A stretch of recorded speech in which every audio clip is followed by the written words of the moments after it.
Hello, ഇത് നമ്മുടെ കൂടെ ജോയിൻ ചെയ്യുന്നു മുത്തുമണി. പേര് പറയുന്ന പോലെ തന്നെ നമുക്കൊരു മുത്തായിട്ട് തോന്നുന്നു. Thank you so much. അപ്പം ചേച്ചി welcome to my show. Thank U.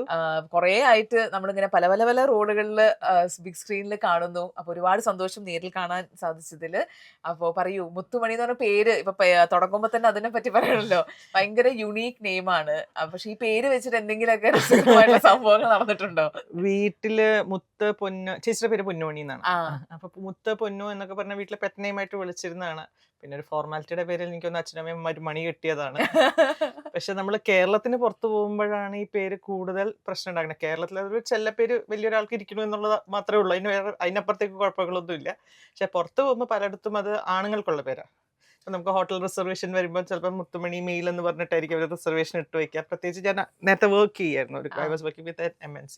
ആ സമയത്ത് ഈ പറഞ്ഞ പോലെ റിസർവേഷൻ ഒക്കെ പോകുമ്പോൾ ഇങ്ങനെയൊക്കെ പോകും. അപ്പം ഞാൻ അവിടെ ചെന്നിട്ട് പിന്നെ ഞാൻ പറഞ്ഞ് സംസാരിച്ച് പ്രൂവ് ചെയ്യണില്ല, ദിസ് ഇസ് മീ എന്നൊക്കെ പറഞ്ഞിട്ട് ചേച്ചിക്ക് ഹോസ്റ്റൽ അലോക്കേഷൻ, ചേച്ചി മാംഗ്ലൂർ പഠിച്ചിരുന്ന സമയത്ത് ഫസ്റ്റ് ഹോസ്റ്റൽ അലോക്കേഷൻ പോയത് ബോയ്സ് ഹോസ്റ്റലിലാണ്. അങ്ങനെയൊക്കെയുള്ള എന്റർടൈൻമെന്റ്സ് നടന്നിട്ടുണ്ട്. ഓ, അത് നമുക്ക് പുതിയ വാർത്തയാണ്. കാരണം മുത്തുമണി നമുക്ക് എപ്പോഴും ചിലപ്പോൾ ചേച്ചിയായിട്ട് റിലേറ്റ് ചെയ്യുന്നോണ്ടായിരിക്കും നമുക്ക് എപ്പോഴും ഒരു പെൺകുട്ടിയുടെ പേര്. ഇല്ല, മുത്തു പൊന്നു രണ്ടും തമിഴ്നാട്ടിലൊക്കെ ചെന്ന് കഴിഞ്ഞാൽ ആണുങ്ങൾക്കുള്ള പേരാണ്. സിനിമ തന്നെ ഉണ്ടല്ലോ മുത്തു എന്ന് പറഞ്ഞിട്ട്. അതെ, ഈ പേരിടാൻ എന്തെങ്കിലും ഒരു റീസൺ അച്ഛനും അമ്മ എപ്പോഴും പറഞ്ഞിട്ടുണ്ട്? ഒന്നുമില്ല, അവര് പെറ്റ് നെയിം എന്നുള്ള കണക്കിൽ വിളിച്ചു തുടങ്ങിയതാണ്. ആ. പിന്നെ ആ ജനറേഷനിൽ, അതായത് ഞങ്ങൾ രണ്ടുപേരും 1980 റിലീസ് ആൾക്കാരാണ്. ആ.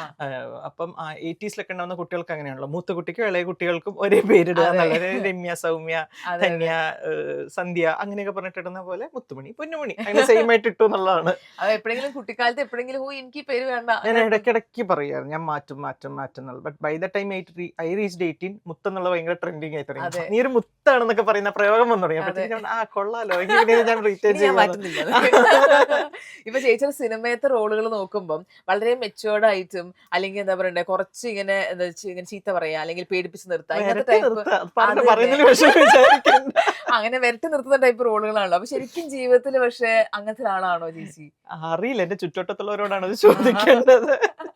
അപ്പൊ എപ്പോഴെങ്കിലും ചേച്ചിയുടെ ആരെങ്കിലും പറഞ്ഞിട്ടുണ്ടോ ഭയങ്കര ഇന്റിമിഡേറ്റിംഗ് ആണ് നിന്റെ പ്രസൻസ്, അങ്ങനത്തെ രീതിയിൽ? വളരെ അടുത്ത സുഹൃത്തുക്കൾക്കിടയിൽ ചോദിച്ചാൽ ചിലപ്പോൾ അവര് പറയുമായിരിക്കും.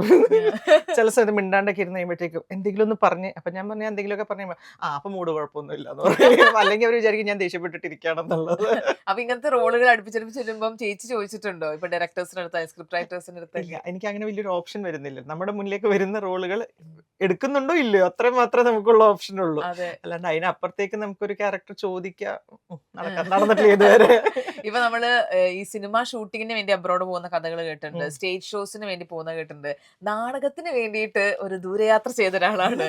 അപ്പൊ അതിന്റെ ഒരു എക്സ്പീരിയൻസ് പറയുമോ? എൻ്റെ ഫസ്റ്റ് ഫോറിൻ ട്രാവൽ നാടകംകാരനാണ്. അത് ഞാൻ 11th പഠിക്കുമ്പം ഗ്രീസിൽ വെച്ചിട്ട് ഒരു തിയേറ്റർ ഒളിമ്പിയാഡ് നടക്കുന്ന ഏൻഷ്യൻ ഗ്രീക്ക് തിയേറ്റർ ഫെസ്റ്റിവൽ നടക്കുന്നുണ്ടായിരുന്നു. അപ്പോൾ അതിൽ മലയാളത്തിൽ നിന്നുള്ള ഒരു ഗ്രീക്ക് നാടകം, ഗ്രീക്ക് ടെക്സ്റ്റ് മലയാളത്തിൽ ചെയ്തത്. അപ്പം അങ്ങനെയാണ് ഗ്രീസിൽ പോയിട്ടുള്ളത്. അത് ഈ പറഞ്ഞ ലാസ്റ്റ് മിനിറ്റ് എനിക്ക് വന്നുപെട്ടതാണ്. എനിക്ക് പല സാധനങ്ങളും എത്തിപ്പെടുന്ന ലാസ്റ്റ് നിമിഷമാണ്. വേറെ ആരെങ്കിലും ഒരു പക്ഷെ ചെയ്തുകൊണ്ടിരിക്കുന്നതായിരിക്കും, അവർക്ക് എന്തെങ്കിലും ഇൻകൺവീനിയൻസിൽ അവർ മറന്നതായിരിക്കാം. അങ്ങനെ വന്നു, ചടപടിയിൽ നിന്ന് പാസ്പോർട്ട് എടുക്കേണ്ടി വന്നു. 3 ദിവസം 4 ദിവസം തൽക്കാലം മുടക്കുന്നൊക്കെ പറഞ്ഞ എന്തൊക്കെ സാധനം. പിന്നെ അച്ഛനാണ് അതൊക്കെ ചെയ്യുന്നത്, നമ്മൾ അറിയുന്നില്ല. അങ്ങനെ പാസ്പോർട്ട് എടുക്കുന്നു, ഇതാവുന്നു, പോകുന്നു. അങ്ങനെയാണ് സംഭവിച്ചിട്ടുള്ളത്. അവിടെ പോയപ്പോഴുള്ള ഒരു എക്സ്പീരിയൻസ് എന്തായിരുന്നു? ഒന്ന്, ഒരു 11ാം ക്ലാസ്സിൽ പഠിക്കുമ്പോൾ വിദേശ രാജ്യത്ത് ചെല്ലുന്നതിൻ്റെതായിട്ടുള്ള എല്ലാവിധ എക്സൈറ്റ്മെൻറ്റും ഉണ്ട്. ഫസ്റ്റ് ഫ്ലൈ തുടങ്ങി, ഫസ്റ്റ് ഇൻ്റർനാഷണൽ ട്രിപ്പ് തുടങ്ങി, എല്ലാവിധം ഉണ്ട്. പാരൻസ് കൂടി ഇല്ലാത്തതിൻ്റെ ടെൻഷൻ ഉണ്ട്. പക്ഷേ നമ്മൾ വളരെ ക്ലോസ് ആയിട്ടുള്ള ഫാമിലി ഫ്രണ്ടാണ് അതിൻ്റെ സംവിധായകനായിട്ടുള്ളത്. അപ്പോൾ എനിക്ക് അങ്ങനത്തെ ഡിസ്കംഫർട്ടുള്ള പ്രശ്നങ്ങളില്ല. പക്ഷേ അവിടെ ചെന്ന് കഴിയുമ്പോഴാണ് നമ്മളുടെ നാടകത്തിന് കിട്ടുന്ന ഒരു സ്വീകാര്യത, അല്ലെങ്കിൽ നാടകം ആസ് എ മീഡിയത്തിനുള്ള ഒരു സ്വീകാര്യത ഞാൻ കാണുന്നത്. അതെന്നെ സംബന്ധിച്ച് ഭയങ്കര അത്ഭുതമുള്ള കാര്യമായിരുന്നു.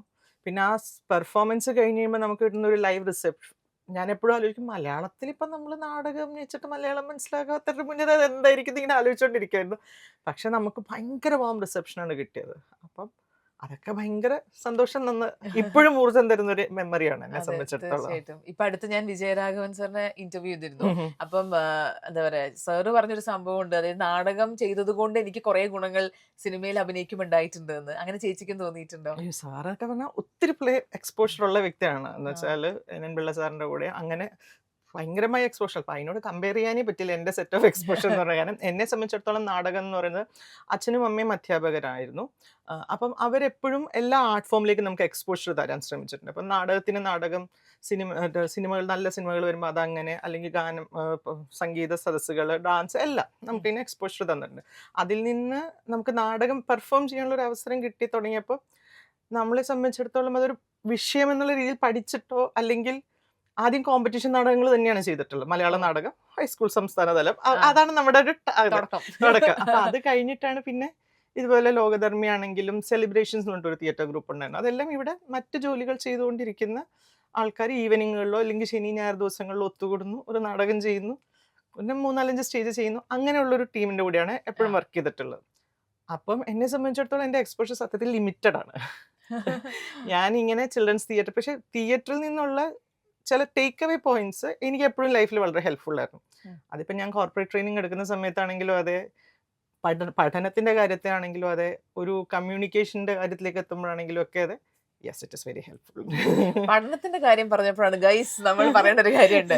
24 മണിക്കൂറും പഠിക്കൊണ്ടിരിക്കുന്ന ഒരാളാണ് അത്. അത് ശരിക്കും നമ്മൾ ഈ സിനിമയിൽ എത്തിക്കഴിയുമ്പോൾ മെജോറിറ്റി ആളുകളും പറഞ്ഞു കേട്ടിട്ടുള്ള ഒരു കാര്യമാണ്, സിനിമയിൽ എത്തിക്കഴിഞ്ഞാൽ പിന്നെ പഠിത്തം കണ്ടിന്യൂ ചെയ്യാൻ പറ്റിയില്ല, പിന്നെ അതിന് തിരക്കായി അങ്ങനെ. പക്ഷെ സിനിമയും പാരലലി ഈ പഠിത്തവും കൊണ്ടുപോകാന്ന് പറയുന്നത് എളുപ്പമല്ല. അപ്പൊ അതെങ്ങനെ ചേച്ചി സാധിച്ചെടുക്കുന്നു? അതിന്റെ തുടക്കം പാരന്റ്സ് ആണ്, പറയാതെ വയ്യ. ഞാൻ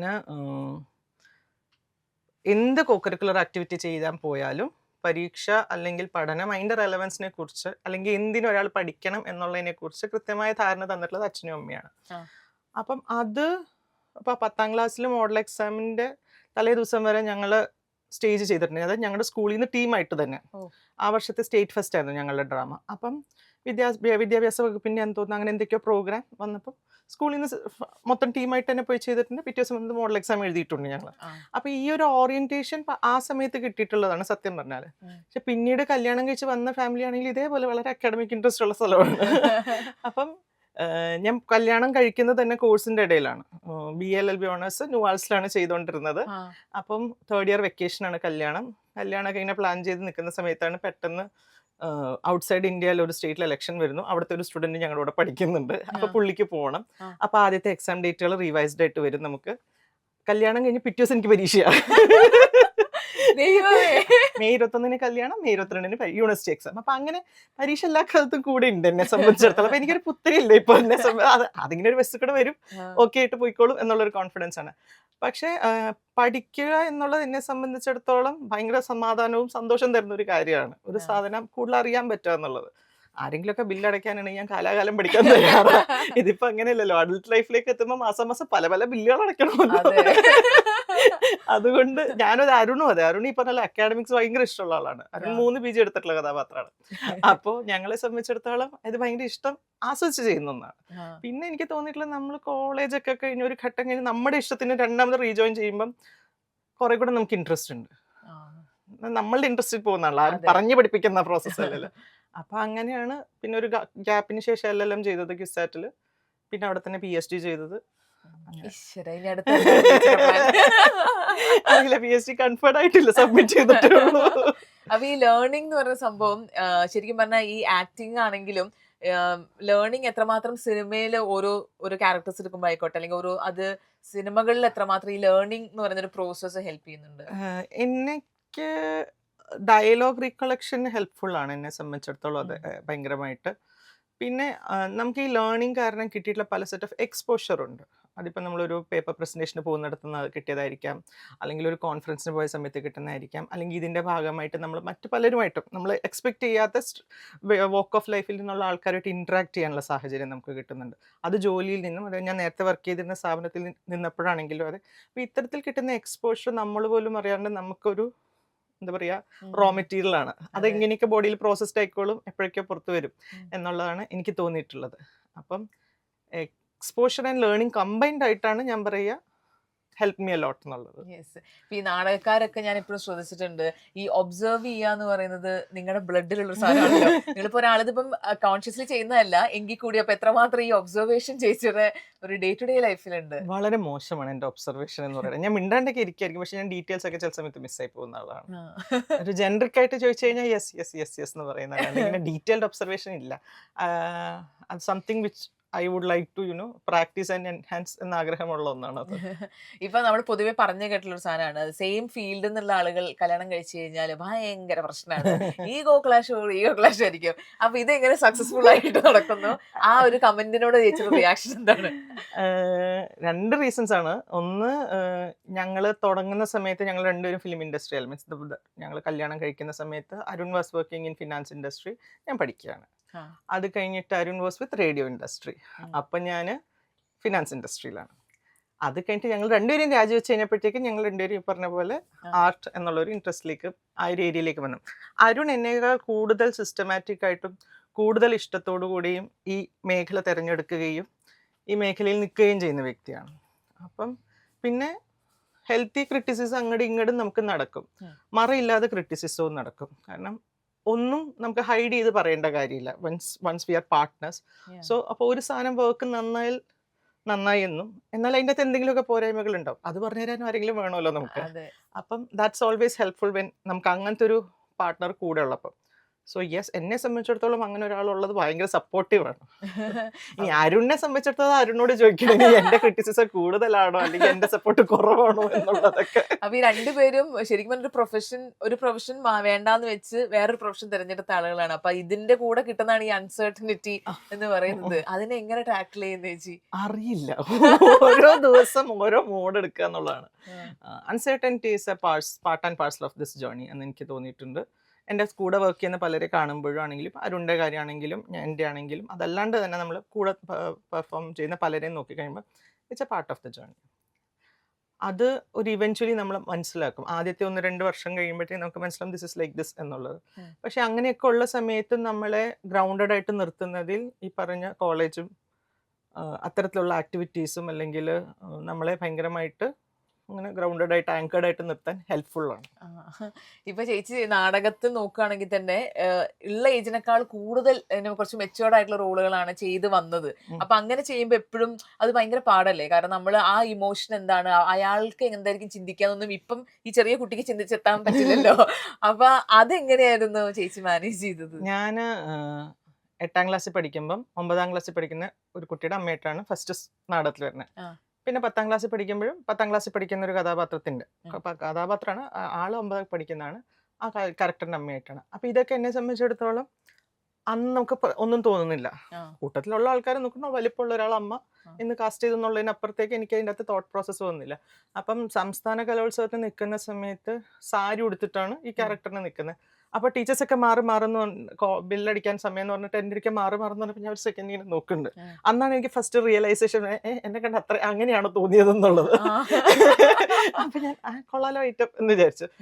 ഒരു പക്ഷെ അതെന്നെ സംബന്ധിച്ചിടത്തോളം എളുപ്പമായിരുന്നിരിക്കാം എൻ്റെ ക്യാരക്ടർ കൺവിൻസിംഗ്ലി പെർഫോം ചെയ്യാനായിട്ട്. പിന്നീട് ഇങ്ങോട്ട് വന്ന മീഡിയ എന്ന് പറയുന്ന നാടകം ഗ്രീസിൽ പെർഫോം ചെയ്തപ്പോഴും ഒരു 35-40 വയസ്സൊക്കെ ഉള്ള ഒരു കഥാപാത്രം, 2 കുട്ടികളുടെ അമ്മ, ഹസ്ബൻഡിനോട് റിവെഞ്ച് എടുക്കുന്ന ഒരു കഥാപാത്രം, ഒരു ക്യാരക്ടറാണത്. അപ്പം അന്ന് എൻ്റെ വിചാരം എനിക്ക് പറഞ്ഞു തന്ന സാധനങ്ങൾ എന്നെ കൊണ്ടാവുന്ന രീതിയിൽ പ്രോസസ്സ് ചെയ്യുന്നു എന്നുള്ളതാണ്. പക്ഷെ now that I M actually in that age, I M like wondering അയ്യോ എൻ്റെ ലിമിറ്റഡ് ഇൻഫർമേഷനിലാണല്ലോ ഞാൻ അന്ന് വർക്ക് ചെയ്തിട്ടുണ്ടായിരുന്നത് എന്നുള്ളത്. സർട്ടൻ തിങ്സ് നമുക്ക് പ്രായത്തിൻ്റെ കൂടെ തന്നെ കിട്ടുന്ന ഇൻഫർമേഷനാണ്. ബാക്കിയത്തൊക്കെ നമുക്ക് അക്വയർഡ് ആണെങ്കിലും ചിലത് നമ്മൾക്ക് അത് ഓവർ എ പീരീഡ് തന്നെ വരുന്ന സാധനങ്ങളാണ്. അങ്ങനെ ചില സാധനങ്ങൾ മിസ്സായിട്ടുണ്ട് ചില സമയത്ത് വളരെ നേരത്തെ ചെയ്യുമ്പോൾ. KTN കൂട്ടൂറിന്റെ ക്യാരക്ടർ അതെന്നെ സംബന്ധിച്ചിടത്തോളം ഭയങ്കര അത്ഭുതമാണ് എനിക്കത് വന്നു പെട്ടത്, എന്തുകൊണ്ട് വന്നു എന്നുള്ളത്. ഞാനെന്ന് പറയുന്ന സിനിമയിൽ അപ്പം ഈ കഥാപാത്രം എനിക്ക് പരിചയമുള്ള കാലഘട്ടത്തിലല്ല, പ്രദേശമല്ല, ഒരു രീതിക്കും എനിക്ക് മനസ്സിലാവാത്ത അല്ലെങ്കിൽ എനിക്ക് കണക്ട് ചെയ്യാൻ പറ്റാത്ത ഒന്നാണ്. അപ്പം എൻ്റെ ഡയറക്ടറിൻ്റെ അടുക്ക രഞ്ജിത്ത് സാറിൻ്റെ അടുക്ക പറഞ്ഞു വായിച്ചു നോക്കൂ എന്നുള്ളത് പറഞ്ഞു. വായിച്ചു നോക്കിയാൽ അത്രയും നല്ലൊരു പ്രൊജക്ടിന്റെ ഭാഗമാകാൻ പറ്റാന്നുള്ള എനിക്ക് സെക്കൻഡ് തോട്ടൊന്നുമില്ല, വായിച്ചു നോക്കേണ്ട കാര്യം എനിക്കില്ല. ഞാൻ യെസ് സാർ ഓക്കെ ആണെങ്കിൽ ഞാൻ യെസ് ഓൾറെഡി എന്നുള്ള. അപ്പം അങ്ങനെ ആ കഥാപാത്രത്തിലേക്ക് എത്തുന്നു. പക്ഷെ നമുക്ക് അവിടെ ചെന്ന് കഴിഞ്ഞ് കഴിയുമ്പോൾ ആ സ്പേസിൽ നിന്ന് നമുക്ക് കിട്ടുന്ന ഒരു എനർജി, അതിന്റെ മേക്കേഴ്സ് അല്ലെങ്കിൽ അതിന്റെ ക്രിയേറ്റേഴ്സ് നമുക്ക് തരുന്ന ഇൻപുട്ട് ഇതൊക്കെ വളരെ ഹെൽപ്ഫുൾ ആണ്. ഉം. അത് ഈ അങ്ങനെ പറഞ്ഞ പോലെ ഒത്തിരി എന്നെക്കാൾ ഏജ് ഡിഫറൻസ് ഉള്ള ക്യാരക്ടറാണ് ഞാൻ അതെ അത് ചെയ്തിട്ടുള്ളത്. തീർച്ചയായിട്ടും. പക്ഷെ അത് ഭയങ്കര കൺവിൻസിംഗ് ആയിട്ട് ചെയ്തു എന്നുള്ളതാണ്. അപ്പൊ അതിന് നമ്മളൊരു കൺഗ്രാറ്റ്സ് പറയാണ്. Thank you. ഇപ്പൊ ആദ്യത്തെ സിനിമ എന്ന് പറയുന്നത് ലെജൻസിന്റെ ഒപ്പമായിരുന്നു. അപ്പൊ അന്ന് ഈ പറഞ്ഞ പോലെ മുട്ട് വിറച്ചിരുന്നോ? നല്ല പോലെ. പിന്നെ ഈ പറഞ്ഞ പോലെ അന്ന് നല്ല വെച്ചാൽ കോളേജിൽ പഠിക്കുന്ന സമയമാണ്. ഭയങ്കര മണ്ടൻ ഡിമാൻഡൊക്കെ, മണ്ടനല്ല ബാലിശമായ ഡിമാൻഡാണ് ഞാൻ ഡയറക്ടറിനോട് വെച്ചെന്ന്, സത്യൻ സാറിനോട്. ശനി ഞായറും വന്ന് അഭിനയിക്കും, എനിക്ക് അറ്റൻഡൻസ് പോകാൻ പറ്റില്ല എന്നുള്ള രീതിക്ക്. സാർ ഒരു സെക്കൻഡ് ഇങ്ങനെ നോക്കി, ഞാൻ ശനി ഞായറും വരാം. പിന്നെ അന്ന് ജാനുവരി 26 ഒക്കെ വരുന്നുണ്ട് അതിൻ്റെ ആ, ഇടയിൽ. പിന്നെ അത് അവധി, അതിനൊക്കെ വരാം, ആ. അല്ലാത്ത ദിവസം വരാൻ പറ്റില്ല. അപ്പൊ പുള്ളി എൻ്റെ അടുത്ത് കുറച്ച് എന്താ ഷീ ഫോർ റിയൽ എന്നായിരിക്കും പാവ ആലോചിച്ചിട്ടുണ്ട്. പക്ഷെ ഹി വാസ് എന്താ പറയുക, സോ കൺസിഡറേറ്റ് എൻ്റെ റിക്വസ്റ്റിനോട്. സാർ ശരി ശനി ഞായർ വന്ന് അഭിനയിച്ചാൽ മതി എന്ന് പറഞ്ഞു. അങ്ങനെയാണ് ഞാൻ രസാന്തരം അഭിനയിക്കുന്നത്. എന്റെ അമ്മേ. ഇപ്പൊ ഞാൻ തിരിഞ്ഞാലോചിക്കുമ്പോൾ, അറ്റ് ലേറ്റസ്റ്റ് സ്റ്റേജ് ഞാൻ തിരിഞ്ഞാലോചിക്കുമ്പോൾ ഓരോ ഷെഡ്യൂളിങ്ങിന്റെ ഒക്കെ ഡിഫിക്കൽട്ടീസ് പലരും ചെയ്യുന്നത് കണ്ടപ്പോൾ ഞാൻ ആലോചിക്കുമ്പോൾ, ദൈവമേ എനിക്ക് വേണ്ടിയിട്ടാണ് അവർ ശനി ഞായർ തന്നതെന്ന്. നമ്മൾ ആവശ്യം അവർക്ക് വേണമെങ്കിൽ സുഖമായിട്ട് വേറെ ആൾക്കാരെ കിട്ടും, ഇതേപോലെ അതെ. ശനി ഞായറൊന്നും പറയാണ്ട് പറയുന്ന സമയത്ത് വന്ന് നന്നായിട്ട് പെർഫോം ചെയ്യുന്ന ആൾക്കാരെ കിട്ടുമായിരുന്നു. അപ്പം പിന്നെ ചെന്ന് ഫസ്റ്റ് ഡേ തന്നെ ലളിതാമ്മ ഫസ്റ്റ് ഡേ, ഉച്ച കഴിഞ്ഞിട്ട് ഗോപി സാറ്, ഓ. പിന്നെ ലാൽ സാറ്, അങ്ങനെ എല്ലാവരുടെയും കൂടെ ഫസ്റ്റ് ഡേ തന്നെ കോമ്പിനേഷനും കിട്ടുക. അത് ഭയങ്കര ഒരു വലിയ ബ്ലെസ്സിങ് ആണ്. അതിൻ്റെയൊക്കെ വാല്യൂ റിയലൈസ് ചെയ്യുന്ന അറ്റ് ലേറ്റർ സ്റ്റേജ് ആണ് ഓൾ ദ മോർ. അതായത് over A period of time ഞാൻ കൂടുതൽ റിയലൈസ് ചെയ്യുന്നു ഹൗ ബിഗ് ഇറ്റ് വാസ് എന്നുള്ളത്. ഇപ്പൊ ഏത് സിനിമ അല്ലെങ്കിൽ ഏത് ക്യാരക്ടർ ആയിരിക്കും ചേച്ചി ഇപ്പൊ പുറത്തേക്കൊക്കെ പോകുമ്പോൾ ആളുകൾ ഏറ്റവും കൂടുതൽ ചേച്ചിയുടെ ഒന്ന് പറയുന്നത്? സ്റ്റിൽ രസതന്ത്രം. ആദ്യം പറയുന്ന രസതന്ത്രം തന്നെയാണ്. ആണല്ലേ? It's almost 18 years now. Yeah. Rasathanthram, Jamuna Pyari, how old are you, Kadal Kadannu Mathukutty, ഉം. അങ്ങനെ ഇപ്പൊ ഒരു പിടി പടങ്ങൾ. അതെ, ഇപ്പൊ കുറെ സിനിമകളിൽ ഇപ്പൊ ഫ്രണ്ട്സിന് വേണ്ടിയിട്ട് അല്ലെങ്കിൽ ഒരാൾക്ക് വേണ്ടി സംസാരിക്കുക, അങ്ങനെ സപ്പോർട്ട് ചെയ്ത് മുന്നോട്ട് വരുന്ന റോളുകൾ ചെയ്തിട്ടില്ല. അപ്പൊ ചേച്ചിക്ക് ഇതുപോലെ ഒരു ഫ്രണ്ട് സർക്കിൾ ഉള്ളത് നമ്മളിങ്ങനെ പോസ്റ്റും ഇതിലൊക്കെ കാണാറുണ്ട്. അപ്പൊ എങ്ങനത്തെ ഒരു ഫ്രണ്ട് ആണ് Muthumani? I am a very listening friend. ആവശ്യം വന്നാൽ അവരുടെ കൂടെ നിൽക്കും എന്നെൻ്റെ ഫ്രണ്ട്സിനൊക്കെ ഉറപ്പുള്ള ഒരു ലിസണിങ് ഫ്രണ്ടാണ് ഞാൻ. അപ്പം തിരിച്ചു പലപ്പോഴും എനിക്ക് തോന്നാറുള്ളത് കേൾക്കാനായിട്ട്, നമ്മളുടെ കൺസേൺ അൺബയസ്ഡ് ആയിട്ട് കേൾക്കാനായിട്ടുള്ള സ്പേസുകളാണ് നമുക്ക് മിസ്സിംഗ് ആയിട്ട് പോകുന്നത്. അപ്പം നമ്മളുടെ സുഹൃത്ത് വലയങ്ങൾ അല്ലെങ്കിൽ ചില സുഹൃത്തുക്കൾ എന്ന് പറയുന്നവർ എന്ത് പ്രശ്നം വന്നാലും നമ്മളുടെ ലൈഫിലെ അപ്സ് ചർച്ച ചെയ്യാൻ വേണ്ടി മാത്രമല്ല, നമ്മളുടെ ലൈഫിലത്തെ ഡൗൺസ് ചർച്ച ചെയ്യാനും, നമ്മൾ ആയിരിക്കുന്ന പ്രശ്നങ്ങൾ സംസാരിക്കാനും, നമ്മളുടെ സന്തോഷങ്ങൾ പങ്കുവയ്ക്കാനും ഒക്കെയും നമുക്ക് ഓരോരോ തുരുത്തുകൾ ആവശ്യമുണ്ട്. അതെ. എന്നെ സംബന്ധിച്ചിടത്തോളം സൗഹൃദങ്ങൾ അതാണ്. അപ്പം അതൊരു അങ്ങോട്ടും ഇങ്ങോട്ടും ഗീവ് ആൻഡ് ടേക്ക് പ്രോസസ്സുമാണ്. അപ്പൊ എന്തെങ്കിലും പ്രശ്നം വന്നാൽ ഓടി പോകുന്നത് ഈ ഫ്രണ്ട്സിന്റെ അടുത്തേക്ക് തന്നെയാണ്? അത് ഒരു റേഞ്ച് ഓഫ് അതാണ് ഞാൻ പറയാം. അത് ചില സമയത്ത് ഓരോരുത്തർക്കും തിരക്കുകൾ ഉണ്ടാവും അവരുടെ ലൈഫിൽ. അപ്പം എല്ലാ പ്രാവശ്യം എല്ലാവരെയും പോയി ബുദ്ധിമുട്ടിക്കുന്നല്ല ഞാൻ പറഞ്ഞതിന്റെ അർത്ഥം. Arun is first one person. എന്ത് ഇഷ്യൂ ഉണ്ടെങ്കിലും അനുഭവിക്കേണ്ടി വരുന്ന ഒരാൾ അരുണാണ്. അതിന്റെ സന്തോഷമായിക്കൊള്ളട്ടെ, സങ്കടമായിക്കൊള്ളട്ടെ, ബൈൻഡ് ചെയ്യാൻ പോയപ്പോൾ സമയം വൈകിയതായിക്കോട്ടെ, അല്ലെങ്കിൽ നെറ്റ് ഡൗൺ ആയതായിക്കോട്ടെ, അതോടെ അത്രയും ചെറിയ വിഷയങ്ങൾ തുടങ്ങി എല്ലാ സാധനങ്ങളും ഫസ്റ്റ് കിട്ടുന്ന ആൾ അരുണാണ്. പിന്നെ അമ്മ. അമ്മയ്ക്ക് ഈ പറഞ്ഞ പോലെ ഞാൻ എന്താ പറയാ, അൺറെസ്ട്രിക്റ്റഡ് ഇമോഷൻ ഡംപിങ് ആണ് അവിടെ സംഭവിക്കുന്നത്. Because they are all in my friend zone as well, not just my partner, not just my mother, പക്ഷെ എൻ്റെ ഫ്രണ്ട് സോണിലും കൂടെ ഉള്ളവരാണ്. അപ്പം എന്നെ സംബന്ധിച്ചിടത്തോളം ഫ്രണ്ട് എന്നുള്ളത് അങ്ങനെ ഞാൻ കൺഫൈൻഡ് ആയിട്ട് വെച്ചിട്ടില്ല. അല്ലെങ്കിൽ ഇപ്പം നമുക്കൊരു ഇഷ്യൂ ഉണ്ടെങ്കിൽ, നമുക്കൊരു ക്രൈസിസ് ഉണ്ടെങ്കിൽ അത് സോൾവ് ചെയ്യാൻ ഞാൻ വിളിക്കുന്ന ഫ്രണ്ട് ഉണ്ട് എനിക്ക്. അപ്പം അങ്ങനെ I have happy and blessed. ഇപ്പൊ ചേച്ചിയുടെ ലൈഫിൽ ചേച്ചി ഏറ്റവും കൂടുതൽ പേടിക്കുന്ന അല്ലെങ്കിൽ ഫിയർ എന്ന് പറയുന്ന ഒരു സംഭവം എന്താണ്? അറിയില്ല, അങ്ങനെ ഓരോ സമയത്ത് ഓരോന്ന് കോൺസ്റ്റന്റ് ആയിട്ട് ഒന്നുമില്ല. I M classically claustrophobic. അതന്നെ ഇവിടെ എത്തിയപ്പോൾ ഞാൻ പറഞ്ഞു, ആരെങ്കിലും താഴത്തേക്ക് വരും, ഞാൻ ലിഫ്റ്റിൽ കയറി വരാനായിട്ട് ഞാൻ പറഞ്ഞു.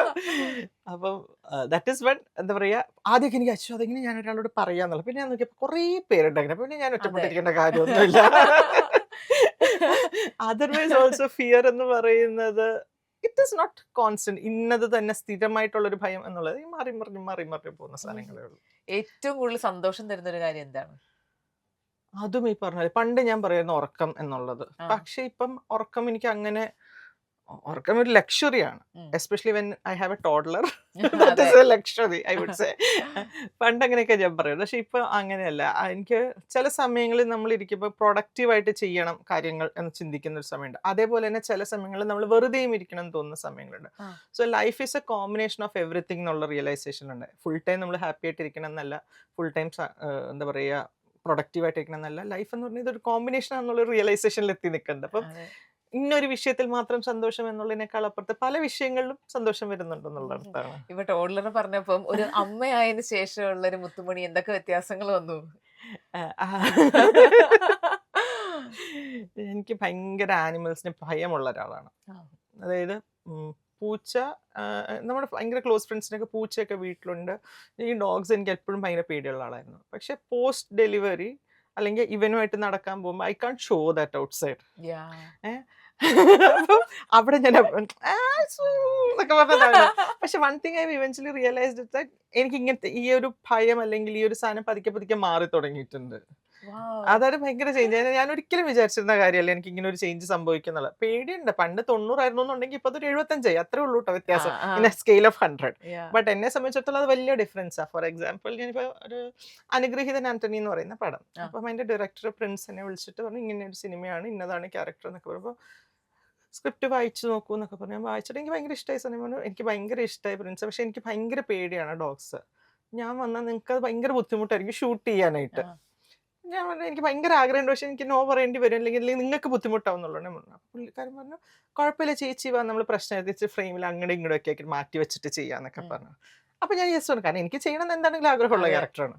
അവിടെ ചെന്ന് കഴിഞ്ഞപ്പോൾ കുഞ്ഞു പപ്പീസ്. ഞാനിങ്ങനെ സാരിയുടെ അറ്റത്തൊക്കെ കുഞ്ഞിങ്ങനെ കസവ് പോലത്തെ എന്തെങ്കിലും കളറുണ്ട്. അപ്പൊ എനിക്കൊന്ന് അത് കണ്ടിട്ട് കളിക്കാൻ എന്തായിട്ട് അവരിങ്ങനെ നമ്മുടെ പ്ലീറ്റ്സിന് ചുറ്റും ഇങ്ങനെ കളിച്ചോണ്ട് വട്ടത്തിരിക്കും. ഞാനിങ്ങനെ പേടിച്ചൊരു മൂലയ്ക്ക് ഇങ്ങനെ ചാരി നിൽക്കും. ഞാനിങ്ങടേക്ക് തിരിയും, അതുങ്ങൾ എന്റെ കൂടെ ഇങ്ങനെയൊക്കെ പ്രിൻസിനെ ഒരു കുഴപ്പമില്ല ചേച്ചി, കുഞ്ഞി പപ്പീസ് 3 മാസം 4 മാസത്തൊക്കെ പറഞ്ഞ കണക്ക് പറയും. അപ്പൊ ആ പേടിയിൽ നിന്നൊക്കെ ഇപ്പൊ ഇന്നൊക്കെയാണെങ്കിൽ ഒരുപക്ഷെ ഞാൻ കുറച്ചുകൂടെ കളിപ്പിച്ച് എൻജോയ് ചെയ്തിട്ടുണ്ടാവുന്നുള്ള. അപ്പൊ that is one major transition. ക്ഷമ നല്ല വ്യത്യാസം വന്നിട്ടുണ്ട്. ക്ഷമ നല്ല വ്യത്യാസം വന്നിട്ടുണ്ട്. പണ്ട് എന്നെ കുറിച്ച് എൻ്റെ അമ്മ എപ്പോഴും പറയുന്ന ഒരു സാധനമുണ്ട്, ഭയങ്കര വാശിയായിരുന്നു ചെറുപ്പത്തിൽ. അതായത് വീണ് കിടക്കുമ്പോ പോലും എന്നെ കുനിഞ്ഞിട്ടെടുക്കാൻ ചെല്ലുമ്പോ പറയും കുനിയാതെ എടുക്കുന്നു. കുനിയാതെ എടുക്കാൻ പറ്റില്ലല്ലോ. പക്ഷെ എന്നും പറഞ്ഞിട്ടാണ് ഞാൻ ആ ലെവൽ ഓഫ് ഇറാഷണൽ ആൻഡ് വാശി ഉണ്ടായിരുന്നു എന്നുള്ളതാണ്. ഒക്കെ തിരിച്ചു കിട്ടും കർമ്മ. ഇപ്പൊ എങ്ങനെയുണ്ട്? എല്ലാരും പറയും ഞാൻ ഉണ്ടെങ്കിലാണ് അവൻ ഇങ്ങനത്തെ നമ്പറുകളൊക്കെ ഇറങ്ങുന്നത്, അല്ലെങ്കിൽ അവൻ വളരെ അമിക്കബിൾ ഫ്രണ്ട്ലി ഗൈ ആണ്. ഞാൻ ഉണ്ടെങ്കിൽ അവൻ തരാ പോലെ നമ്പർ ഇറക്കും. ഇപ്പൊ നമ്മൾ ഈ സിനിമയിൽ കാണുന്ന കോടതി സീനുകളും രംഗങ്ങളും വക്കീലന്മാർ സംസാരിക്കുന്നതൊക്കെ നമ്മൾ കണ്ടിട്ടുണ്ട്. അപ്പൊ ചേച്ചി ഒരു വക്കീലാണ്. അപ്പൊ ഇതൊക്കെ തന്നെയാണോ ശരിക്കും കോടതി റൂമിന്റെ അകത്ത്? ഞാൻ പ്രാക്ടീസ് ചെയ്യുന്നത് കേസ് അവതരിപ്പിച്ചിട്ടുള്ള ഒരു വക്കീലല്ല. ഞാൻ ചെയ്യുന്നത് കൺസൾട്ടൻസി ആണ്. IP കൺസൾട്ടൻസി, ഇന്റലക്ച്വൽ പ്രോപ്പർട്ടിയുടെ ആണെങ്കിൽ, അല്ലെങ്കിൽ മീഡിയ എന്റർടൈൻമെന്റ് കോൺട്രാക്ട് ഒക്കെ ആണെങ്കിൽ. പക്ഷെ ഓഫ്കോഴ്സ് കോടതി നല്ലപോലെ കണ്ടിട്ടുണ്ട്. വ്യത്യാസമുണ്ട്, ഇല്ല എന്നല്ല. പക്ഷെ നമുക്ക് ചില സാധനങ്ങളുണ്ടല്ലോ, നമ്മൾ പ്രേക്ഷകറിന് ആവശ്യമുള്ള രീതിയിൽ ചെറിയ മാറ്റങ്ങൾ അങ്ങോട്ടും ഇങ്ങോട്ടും ആവശ്യം വരുമല്ലോ. അപ്പൊ അതിനനുസൃതമായിട്ടുള്ള ഭയങ്കര ഡ്രാമാറ്റിക് ചേഞ്ച് ഒന്നും ഇപ്പം നമ്മൾ കാണിക്കുന്നില്ല. പക്ഷെ ആ കഥയ്ക്ക് ആവശ്യമായിട്ടുള്ള രീതിയിൽ, അല്ലെങ്കിൽ ആ കഥയുടെ ട്രീറ്റ്മെന്റിന് ആവശ്യമായിട്ടുള്ള രീതിയിലുള്ള ചേഞ്ചുകൾ സംഭവിക്കുന്നുണ്ട്. പറയാറുണ്ടല്ലേ? Not always.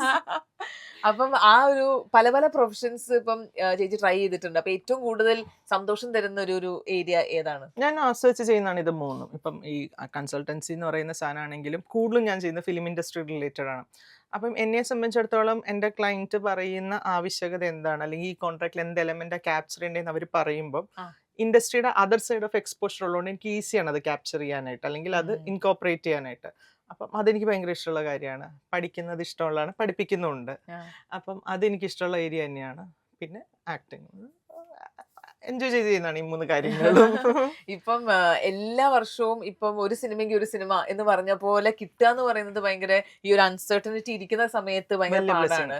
അപ്പൊ ചേച്ചിക്ക് അങ്ങനെ കോൺസ്റ്റന്റ് ആയിട്ട് സിനിമകൾ കിട്ടിക്കൊണ്ടിരിക്കുന്ന ഒരു ആർട്ടിസ്റ്റ് കൂടിയാണ്. കഴിഞ്ഞ ഒരു 6-7 മാസമായിട്ട് ചെയ്തിട്ടില്ല. ഇപ്പൊ വന്നുകൊണ്ടിരിക്കുന്ന പടങ്ങൾ രണ്ടുപേരും അതിനു മുമ്പ് ചെയ്തിട്ടുള്ളതാണ്. ഇപ്പൊ ഓഫീസ് ഓൺ ഡ്യൂട്ടി ആണെങ്കിലും അതെ, ഗെറ്റ് സെറ്റ് ബേബി ആണെങ്കിലും അതെ. ഇനി റിലീസിനുള്ളത് ഫാർമ എന്ന് പറഞ്ഞിട്ടുള്ള ഒരു ജിയോ ഹോട്ട്സ്റ്റാറിന് വേണ്ടിയിട്ടുള്ള ഒറിജിനലാണ്. അരുൺ ഡയറക്ട് ചെയ്തതാണത്. അപ്പം അതുപോലെ അങ്ങനെ അത് മാത്രമാണ് ഇനി റിലീസിനുള്ള സാധനം. അപ്പം ഈ സ്ഥിരമായിട്ട് വർക്ക് എന്നുള്ളത് അങ്ങനെ ഒരു ഫേസ് ഉണ്ടാവില്ല. ചില സമയത്ത് നമുക്ക് വലിയ ഗ്യാപ്പ് വരും. പ്രത്യേകിച്ച് എൻ്റെ പോലത്തെ ക്യാരക്ടേഴ്സ് ചെയ്യുന്നവർക്ക് നല്ല ഗ്യാപ്പ് വരും. കാരണം മൾട്ടിപ്പിൾ ഓപ്ഷൻസ് ഉണ്ട് അതിൻ്റെ ആൾക്കാർ അവൈലബിലിറ്റി. പിന്നെ കഴിഞ്ഞ 8 മാസം എന്ന് പറഞ്ഞാൽ എൻ്റെ തീസിസ് എഴുതി വെക്കലും കാര്യങ്ങളുമായിട്ട് നല്ല അംഗമായിരുന്നു മൊത്തത്തിൽ. അങ്ങനെ ഇനിയിപ്പം yes looking forward for nice roles. Yes. അപ്പം ഇപ്പൊ ഈ പറഞ്ഞ പോലെ ചേച്ചി ചെയ്യുന്ന റോളുകൾ വേറെ ആർക്കെങ്കിലും ചെയ്യാം എന്നുള്ളൊരു സെൻസ് പറഞ്ഞല്ലോ. പക്ഷെ എങ്കിൽ കൂടിയും ചേച്ചിയുടെ ഫേസ് അല്ലെങ്കിൽ മുത്തുമണി എന്ന് പറയുന്ന ഒരാള് ഈ ആദ്യത്തെ സിനിമ മുതലേ മലയാളി പ്രേക്ഷകർ ഇങ്ങനെ ആളുകളെ സ്വീകരിക്കാൻ ഭയങ്കര പാടാണ്. എപ്പോഴും നമ്മളിങ്ങനെ അതും ഇതൊക്കെ നോക്കിയിട്ടേ സ്വീകരിക്കുള്ളൂ. അപ്പൊ ഇവരുടെ മനസ്സിലേക്ക് ഇത്ര എളുപ്പത്തിൽ അങ്ങോട്ട് കയറി ചെല്ലാൻ എങ്ങനെ സാധിച്ചു? അതിന്റെ ഗുട്ടൻസ് പറ. അറുതിനെ സന്തോഷിപ്പിച്ചു. വൺ മേജർ റീസൺസ് ലോഞ്ച്ഡ് വിത്ത് സത്യൻ സാർസ് മൂവി എന്നുള്ളതാണ്. Sathyan sir plus Lal sir അങ്ങനെ എല്ലാവരും കൂടെ ഇപ്പോഴും ഇടയ്ക്കൊക്കെ തിയേറ്റർ സിനിമ ചാനലിൽ വരുന്ന ഒരു പടമാണ്. ഈ OTT കാലഘട്ടം വരുന്നതിന് തൊട്ട് മുമ്പ് വരെ എന്ന് പറഞ്ഞാൽ ആൾക്കാർ കൂടുതലും കേബിൾ കണ്ടിരുന്ന സമയത്ത് നമുക്ക് എവറി മന്ത് എന്നുള്ള രീതിയിൽ എനിക്ക് ഒന്നെങ്കിൽ ഇന്നത്തെ ചിന്താവിഷയത്തിന്റെ മെസ്സേജ് വരും, അല്ലെങ്കിൽ രസതന്ത്രത്തിന്റെ മെസ്സേജ് വരും. അപ്പം അത്തരത്തിൽ നമുക്ക് സാറ്റലൈറ്റിൽ കൂടെ ആ ജനങ്ങൾ കാണുന്ന പടങ്ങളാണ് കൂടുതലും ചെയ്തിരുന്നതെന്നുള്ള വലിയൊരു റീസൺ ഉണ്ട്. പിന്നീട് I don't know what else to say എന്നുള്ളത്. കാരണം സംഭവിച്ചു പോയിട്ടുള്ളത് മാത്രമാണ് എനിക്ക് പറയുന്നത്രയും എന്നെ ആൾക്കാർ റിക്കളക്ട് ചെയ്യുമെന്നുള്ളത് അറിയില്ല. പേര് പലർക്കും ഇപ്പോഴും അറിയില്ല. ഇങ്ങനെ ചുരുണ്ട മുടിയുള്ള ആള്, രസതന്ത്രത്തിലുള്ള ആള്, അങ്ങനെയൊക്കെ പറയുന്നല്ലാണ്ട് പേര് ഇപ്പോഴും റിക്കളക്ട് ചെയ്യാന്ന് എനിക്ക് അറിയത്തില്ല. സോ ഇറ്റ് ഹാപ്പൻഡ് എന്നുള്ളതേ ഉള്ളൂ. ഞാനായിട്ട് പ്ലാൻ ചെയ്തിട്ടുള്ളതല്ല, സംഭവിച്ചു പോയിട്ടുള്ളതാണ്. അതെ. ഇപ്പൊ നമ്മൾ ചെറുപ്പം മുതലേ സത്യനന്ദിക്കാട് സിനിമകൾ ഇപ്പൊ ഏതെങ്കിലും നല്ലൊരു എന്താ പറയാ ഗ്രാമീണ സ്ഥലങ്ങൾ കണ്ടു കഴിഞ്ഞാൽ സത്യനന്ദിക്കാട് സിനിമ പോലെ എന്നൊക്കെ പറയും. അപ്പം അദ്ദേഹത്തിന്റെ കൂടെയുള്ള ഒരു വർക്കിൽ ഏറ്റവും കൂടുതൽ എൻജോയ് ചെയ്തൊരു കാര്യം എന്താണ്? ഭയങ്കര നമുക്ക് കംഫർട്ടബിൾ ആക്കി നമ്മളൊരു അറ്റ് ഹോം ഒരു ഈസ്നെസ് ഉണ്ട്. ഒരു വർക്ക് സ്പേസ് എന്നുള്ളതിനപ്പുറത്തേക്ക് ഒരു നമ്മളെ ഏറ്റവും നല്ലതായിട്ട് നമ്മളിൽ നിന്ന് ഏറ്റവും നല്ല ഔട്ട്കം കിട്ടാൻ വേണ്ടി നമ്മൾ തന്നെ ഏറ്റവും നല്ല രീതിയിൽ എഫേർട്ട് ഇടുന്ന ഒരു സാഹചര്യമായിരിക്കും അവിടെ ഉണ്ടാവുക. This place is so good, ഇവരെല്ലാവരും എന്തോ നല്ല ആൾക്കാരാണ്, നമുക്ക് നമ്മളുടെ തന്നെ ബെസ്റ്റ് പ്രൊവൈഡ് ചെയ്യണം എന്ന് തോന്നി. എന്നെ സംബന്ധിച്ചിടത്തോളം എല്ലായിടത്തും തോന്നും, പക്ഷെ ഇവിടെ നമുക്കത് കുറച്ച് അനായാസേന സംഭവിച്ചു പോകുന്നു എന്നുള്ളതാണ്. ഇപ്പം രസതന്ത്രം അല്ലെങ്കിൽ ഇന്നത്തെ ചിന്താവിഷയം, പിന്നെ ഇന്ത്യൻ പ്രണയകഥ, ചെറിയൊരു പോർഷൻ, ജോമോന്റെ സുവിശേഷം, ഇതൊക്കെയാണ് സാറിനോട് ചെയ്തിട്ടുള്ള മെയിൻ വർക്കുകൾ എന്നുള്ളത്. അപ്പം അതിലെല്ലാത്തിലും തന്നെയും ഇന്നലെ വരെ കണ്ടു നിർത്തിയ ഒരാളെ കാണുന്നത് പോലെയാണ് സാർ എൻ്റെ അടുത്ത് സംസാരിക്കുന്നതും the way he treats me എന്നുള്ളതും ഒക്കെ. അപ്പോൾ ഭയങ്കര സന്തോഷം തരുന്ന ഒരു കാര്യമാണ്. പിന്നെ ഇപ്പോഴാണെങ്കിലും ജോമോന്റെ സമയത്താണ്, ജോമോന്റെ സുവിശേഷം ചെയ്യുന്ന സമയത്താണ് ഞാൻ LLM പരീക്ഷ റെഗുലറായിട്ട് പഠിച്ചോണ്ടിരിക്കുക. അപ്പൊ ഞാൻ സാറിലേക്ക് പറയും, സാറ് ചോദിക്കുന്ന തെറ്റാണെന്നറിയാം, എന്നാൽ പോലും എനിക്ക് LLM പരീക്ഷ ഉണ്ട്. സാറ് ചിരിക്കാൻ തുടങ്ങി. എന്നിട്ട് പറയാം, കാണുന്ന കാലം തുടങ്ങി പഠിക്കുകയാണ്, ഇത് എന്താ ഇതെന്ന് വെച്ച്. അപ്പൊ ഞാനിങ്ങനെ പക്ഷെ അത് ചിരിക്കും, പക്ഷെ അതെനിക്ക് പറയാനുള്ളൊരു സ്പേസ് അദ്ദേഹം തരുന്നുണ്ട്. ഇറ്റ്സ് നോട്ട് ദാറ്റ് എല്ലാ ദിവസവും വിളിക്കുക, അല്ലെങ്കിൽ ചിലപ്പോൾ ഞാനൊരു ഒരു പ്രാവശ്യമൊക്കെ ആയിരിക്കും ഒരു ഹാപ്പി വിഷു പറയാനോ അല്ലെങ്കിൽ വല്ലതൊക്കെ ആയിരിക്കും മെസ്സേജ് പോലും അയച്ചിട്ടുണ്ടാവുക. ഒരു 2 വർഷത്തിന് ശേഷം ഈ അടുത്തിടയ്ക്കാണ് ഞാൻ സാറിനൊക്കെ സംസാരിച്ചിട്ടുള്ളത്. അപ്പൊ അത്രയും ഗ്യാപ്പുകളൊക്കെ സംഭവിക്കുന്നുണ്ട്, ഇല്ല എന്നല്ല. പക്ഷെ he always makes us feel ഇന്നലെ കണ്ടുപിരിഞ്ഞ രീതിക്കാണ് ആ ഒരു വാംത്ത് ഓൾവേസ് there. അതെ. ഏതെങ്കിലും ഒരു ക്യാരക്ടർ ചെയ്തിട്ട് അതിങ്ങനെ ഉള്ളില് കുറച്ചു ദിവസം കിടക്കാന്നൊക്കെ പറയുന്ന പോലത്തെ ഒരു ഫീല് വന്നിട്ടുണ്ടോ? ലുഖ ചുപ്പി എന്ന് പറഞ്ഞിട്ട് ഒരു പടമുണ്ട്, സൂര്യ മൂവീസിലാണ് അത് കൂടുതലും പിന്നെ റിപ്പീറ്റഡ് ആയിട്ട് വന്നിട്ടുള്ളത്. അത് ഒരു കുറച്ച് സുഹൃത്തുക്കൾ ഒരു റീയൂണിയൻ അങ്ങനെ വെച്ചിട്ടുള്ള ഒരു പടമാണ്. ആ ക്യാരക്ടറിന് എനിക്ക് ഭയങ്കര ക്ലോസ് ടു മൈ ഹാർട്ടാണ്. കാരണം ഞാൻ പ്രതീക്ഷിച്ചിരുന്നില്ല ഒരിക്കലും എനിക്ക് ആ ക്യാരക്ടർ ചെയ്യാൻ പറ്റുമെന്നുള്ളതും. പക്ഷെ അത് കാണുന്നവരെല്ലാവരും നമുക്ക് റിവ്യൂ പറയുകയൊക്കെ ചെയ്യുന്നു. IFFI പടം സ്ക്രീൻ ചെയ്തിട്ടൊക്കെ ഉള്ളതാണ്. അപ്പം എന്നെ സംബന്ധിച്ചിടത്തോളം അത് ഭയങ്കര ക്ലോസ് ടു മൈ ഹാർട്ടാണ്. ഞാനിലത്തെ ക്യാരക്ടർ എനിക്ക് വളരെ ക്ലോസ് ആണ്. കടൽ കടന്ന മാത്തുക്കുട്ടി, രസതന്ത്രത്തിലത്തേത്, ഇതൊക്കെ എനിക്ക് നമ്മൾ എപ്പോഴും നമ്മളെ ഓർമ്മിപ്പിച്ചുകൊണ്ടിരിക്കുന്ന നമ്മളുടെ ടോപ്പ് ഓഫ് ദ മൈൻഡിലേക്ക് എന്തെങ്കിലുമൊക്കെ ആയിട്ട് ഇങ്ങനെ ഒഴുകിയെത്തുന്ന കഥാപാത്രങ്ങളാണ്. അതുപോലെ രാമൻ്റെ ഏതെന്തോട്ടത്തിലെ ക്യാരക്ടർ എനിക്ക് ഭയങ്കര വെരി ഫേവറേറ്റ് ക്യാരക്ടർ. ജമുന പ്യാരിയിലത്തേതും അത് ഈ പറഞ്ഞ പോലെ ഹ്യൂമർ അങ്ങനെ ചെയ്തിട്ടില്ല കാര്യമായിട്ട്. അപ്പോൾ എല്ലാവർക്കും ഇങ്ങനെ ഒരു സംശയത്തിൽ ഇങ്ങനെ നിൽക്കുന്ന സമയത്ത് എൻ്റെ പ്രൊഡ്യൂസറും ഡയറക്ടറും പിന്നെ മോർ പർട്ടിക്കുലർലി ചാക്കോച്ചനും അത് മുത്തുമണി ചെയ്ത് നോക്കി ചിലപ്പോൾ രസമായിരിക്കും ഹ്യൂമർ, അങ്ങനെ ലാസ്റ്റ് മിനിറ്റ് വന്നുവിട്ട സാധനമാണ്. പിന്നെ അങ്കിൾ ഫിലിമിലത്തെ ക്യാരക്ടർ, അങ്ങനെ കാതലത്തെ ക്യാരക്ടർ, അപ്പൊ അങ്ങനെ കുറച്ച് കഥാപാത്രങ്ങൾ വളരെ ക്ലോസ് ടു മൈ ഹാർട്ടാണ്. കാതൽ എക്സ്പീരിയൻസ് എങ്ങനെ ഉണ്ടായിരുന്നു? കാതല് നമ്മള് ഗ്രേറ്റ് ഇന്ത്യൻ കിച്ചൺ കഴിഞ്ഞിട്ട് ജിയോ ബേബി എന്ന് പറയുന്ന സംവിധായകന്റെ ഒരു പടം വരുമ്പോൾ ഭയങ്കര ഇഷ്ടപ്പെട്ട് ഞാൻ കണ്ട പടങ്ങളിലൊന്നാണ് ഗ്രേറ്റ് ഇന്ത്യൻ കിച്ചൺ. അന്ന് ഞാൻ കാണുന്ന സമയത്ത് സൈന പ്ലേയിലാണ് വരുന്നത്. അപ്പൊ ചില സമയത്ത് അതിങ്ങനെ ടെക്നിക്കൽ എററാണ് ഇങ്ങനെ സ്റ്റോപ്പ് ആയിപ്പോ. അപ്പൊ പിന്നെ അതിങ്ങനെ ബഫർ ചെയ്ത് വരാൻ വേണ്ടിയിട്ട് ഇങ്ങനെ വെയിറ്റ് ചെയ്തിരുന്ന് അങ്ങനെ കണ്ടു തീർത്ത പടമായിരുന്നു. പക്ഷെ ഭയങ്കര ഇഷ്ടപ്പെട്ട പടമാണ്. ജിയോ ചേട്ടൻ്റെ വേറൊരു പടത്തിലും ഞാൻ ചെറിയൊരു റോള് ചെയ്തിട്ടുമുണ്ട്. അപ്പം ഇതിലേക്ക് വിളി വന്നപ്പോൾ ഭയങ്കര സന്തോഷം തോന്നി. ഈ പറഞ്ഞ പോലെ ഏതാണെന്ന് ചോദിക്കുന്നതിന് മുമ്പ് തന്നെ അതൊരു നല്ല വർക്കായിരിക്കും, നമുക്കൊരു വിശ്വാസ്യത ഉണ്ട്. അപ്പം മമ്മൂട്ടി കമ്പനി പ്രൊഡക്ഷൻസ് ചെയ്യുന്നു, മമ്മൂക്കയും ജ്യോതിക മാം ലീഡ് റോൾസ് ചെയ്യുന്നു എന്നൊക്കെ പറയുമ്പോൾ നമുക്ക് ഭയങ്കര ആസ് എ പ്രേക്ഷക ഞാൻ കാണാൻ ആഗ്രഹിക്കുന്ന ഒരു പടത്തിന്റെ ഭാഗമാവാനായിട്ടൊരു വിളി വരുമ്പോൾ ഒത്തിരി സന്തോഷമുണ്ടായിരുന്നു. പിന്നെ അവിടെ ചെന്ന് കഴിഞ്ഞപ്പോഴാണ് ഇത് സിങ്ക് സൗണ്ടും കാര്യങ്ങളുമാണ് എന്നൊക്കെ ഉള്ള ഒരു റിയലൈസേഷനിലേക്ക് നമ്മൾ എത്തുന്നത്. അപ്പോൾ ഒരു സെക്കൻഡ് ഞാൻ വിചാരിച്ചു, ഓ സിങ്ക് ആണല്ലേ, കാരണം എല്ലാവരും ഡയലോഗ് പഠിക്കണ ഞാൻ റിയലൈസ് ചെയ്തിരുന്നില്ല അതാന്നുള്ളത്. പിന്നെയാണ് പടപടപടയെന്ന് പറഞ്ഞിട്ട് കാര്യങ്ങൾ പറഞ്ഞത്. അപ്പം ഫസ്റ്റ് ഒരു അരമണിക്കൂർ ഞാനിങ്ങനെ ടെൻഷൻ അടിച്ചിരിക്കണം, അയ്യോ എന്താണ് സംഭവിക്കാൻ പോണേന്നുള്ളത്.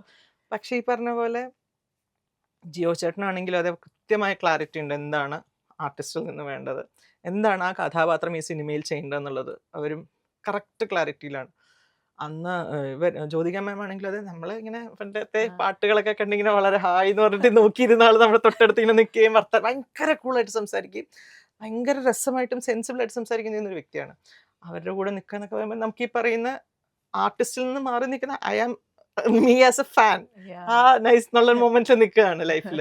പിന്നെ മമ്മൂക്കയുടെ കൂടെയുള്ള സീൻസ് ആണെങ്കിലും അപ്പൊ നമ്മൾ ഒരു പോർഷൻ കഴിഞ്ഞ് വന്നപ്പോൾ എൻ്റെ ഇടയ്ക്ക് വന്നിട്ട് നന്നായി എന്നൊക്കെ പറയുമ്പോൾ നമുക്കിങ്ങനെ അത് കിട്ടുന്നൊരു സന്തോഷം ഭയങ്കര സന്തോഷമായിരുന്നു. മമ്മൂക്കയുടെ സീനുകൾ പറയുമ്പോഴാണ് അതിൽ ശരിക്കും വളരെ ഇമ്പോർട്ടന്റ് ആയിട്ടുള്ള ഒരു സീന് ചേച്ചിയാണ് അത് കൊണ്ടുപോകുന്നത് എന്നുള്ളതാണ്. അന്ന് എത്രമാത്രം പ്രഷർ ഉണ്ടായിരുന്നു. നല്ല പ്രഷർ. എന്തൊക്കെ നമ്മൾ ക്യാരക്ടറായിട്ട് നിന്നുകൊണ്ടാണ് ആ കഥ അത് എതിരെ നിൽക്കുന്ന കഥാപാത്രമാണ്, കഥാപാത്രം വയസ്സ് നോക്കുമ്പോൾ ഈ ക്യാരക്ടറാണ് അപ്പർ പെഡസ്റ്റൽ എന്നൊക്കെ പറഞ്ഞാലും ഉള്ളിൻ്റെ ഉള്ളിൽ ഞാനും അദ്ദേഹവുമാണ് നിൽക്കുന്നത്. I have this respect, huge respect for him always. അപ്പം ഇത്രയും ദയനീയമായ ആ മുഖഭാവമൊക്കെ നമ്മളിങ്ങനെ നേരിട്ട് നിന്ന് കാണുമ്പോൾ അത് പക്ഷെ സ്ക്രീനിൽ നിന്ന് കാണുന്ന പോലെയാണോ എനിക്കറിയില്ല. എനിക്ക് നേരെ നിന്നിട്ട് ചോദ്യം ചെയ്യുന്ന ക്രോസ് ചെയ്യുന്ന പോർഷനൊക്കെ കഴിഞ്ഞ് കഴിയുമ്പോഴത്തേക്ക് എനിക്ക് തന്നെ ഒരു ഹെവി ഹാർട്ട് ഫീലിംഗ് ആയിട്ട് വരിക, അയ്യോ ഞാനിത് എന്നുള്ള സാധനമാണ് വരിക. ദാറ്റ്സ് ബിക്കോസ് അത്ര മനോഹരമായ പെർഫോമൻസ് ആണ് അവിടെ നിന്ന് നമ്മൾ കണ്ടുകൊണ്ടിരുന്നതെന്നുള്ളത് കൊണ്ടും കൂടെയാണ്. So happy to be a part of it. ഒരാളെ പ്രഷറൈസ് ചെയ്ത് പറയിപ്പിക്കുക എന്ന് പറയുന്ന ശരിക്കല്ലേ ഭയങ്കര, അത് നമുക്ക് കാണുമ്പോ നമ്മുടെ ഉള്ളിലൊക്കെ അപ്പൊ അത് ചെയ്തുകൊണ്ടിരിക്കുന്ന സമയത്ത് അതിനേക്കാളും ഉണ്ടാവുമെന്ന് നമുക്കറിയാം. അപ്പൊ ഇപ്പൊ ഏറ്റവും കൂടുതൽ ചർച്ച നടന്നുകൊണ്ടിരിക്കുന്നത് ഈ സിനിമ സൊസൈറ്റീനെ ഇൻഫ്ലുവൻസ് ചെയ്യുന്നു എന്നുള്ളതാണ്. അപ്പൊ ആ ആംഗിളില് ചേച്ചിയുടെ ഒരു ടേക്ക് എന്താണ്? സിനിമ മാത്രം എന്ന് പറഞ്ഞാൽ എനിക്ക് വിയോജിപ്പുണ്ട്. ഈ പറയുന്ന ടാർഗറ്റ് ഓഡിയൻസ് സത്യത്തിൽ എങ്ങനത്തെ സിനിമകളാണ് കാണുന്നത്, അല്ലെങ്കിൽ നമ്മളുടെ സിനിമകൾ മാത്രമാണോ അവരുടെ കൾച്ചറൽ എക്സ്പോഷർ അല്ലെങ്കിൽ അവരുടെ എൻ്റർടൈൻമെൻറ്റ് എക്സ്പോഷർ എന്നുള്ളത് നമ്മളൊന്ന് അന്വേഷിക്കേണ്ടിയിരിക്കുന്നു. കാരണം അത്ര തന്നെ ഗെയിമിംഗ് ഇൻഡസ്ട്രിയും അത്ര തന്നെ ഓൺലൈൻ എക്സ്പോഷർ ഉള്ള ആൾക്കാരാണ് ഈ പറയുന്നത്. അപ്പം സിനിമ എലോൺ സോറി എനിക്ക് തോന്നുന്നില്ല, പക്ഷേ മൾട്ടിപ്പിൾ ഫാക്ടേഴ്സിൽ ഒന്ന് എന്ന് വേണമെങ്കിൽ പറയാമെന്നുള്ളതുള്ളൂ. പക്ഷേ നമ്മൾ എന്ത് കാണുന്നു, നമ്മൾ ആരുടെ കൂടെ സമയം സ്പെൻഡ് ചെയ്യുന്നു, ഇതെല്ലാം നമ്മൾ പോലും അറിയാണ്ട് ചെറിയ രീതിയിലൊരു എഫക്റ്റ് ഉണ്ടാക്കുന്നുണ്ട് നമ്മളുടെ കാര്യത്തിൽ. ഇത് ഒറ്റ ഫാക്ടർ എന്ന് പറയുന്നിടത്ത് എനിക്ക് വിയോജിപ്പുണ്ട്. മൾട്ടിപ്പിൾ ഫാക്ടേഴ്സിൽ ഒന്ന് എന്ന് പറഞ്ഞാൽ പോലും നമുക്കിതാവാം. അതർവൈസ് ഐ ഹാവ് ഞാൻ എങ്ങനെ ആലോചിക്കുന്നുണ്ട് ഇത് മാത്രം എന്നുള്ളതിലുള്ളത്. അതെ. അപ്പൊ ഏതൊക്കെയാണ് ഇനി പുതിയ വർക്കുകൾ ഇനി വരാനുള്ളത്? ജിയോ ഹോട്ട്സ്റ്റാറിന്റെ ഒറിജിനൽസ് ആണ്. ഫാർമ എന്ന് പറഞ്ഞിട്ട് നിവിൻ പോളിയാണ് ലീഡ്. രജത് കപൂർ, ഹിന്ദി ആക്ടർ രജത് കപൂർ ഉണ്ട്. ശ്രുതി, നരേൻ, അങ്ങനെ ലോങ് കാസ്റ്റാണ്. വീണ നന്ദകുമാർ, ബിനു പപ്പു, അങ്ങനെ എല്ലാവരും ഉണ്ട്.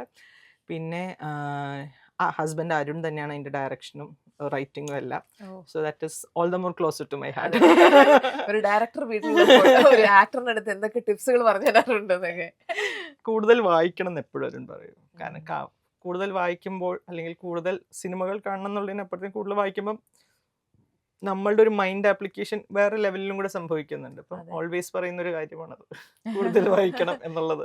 ഇപ്പൊ ഈ സിനിമ പഠിത്തം ഒന്നും അല്ലാത്ത ഒരു മുത്തുമണി എന്താണ് ചെയ്യാൻ ഏറ്റവും കൂടുതൽ ഇഷ്ടം?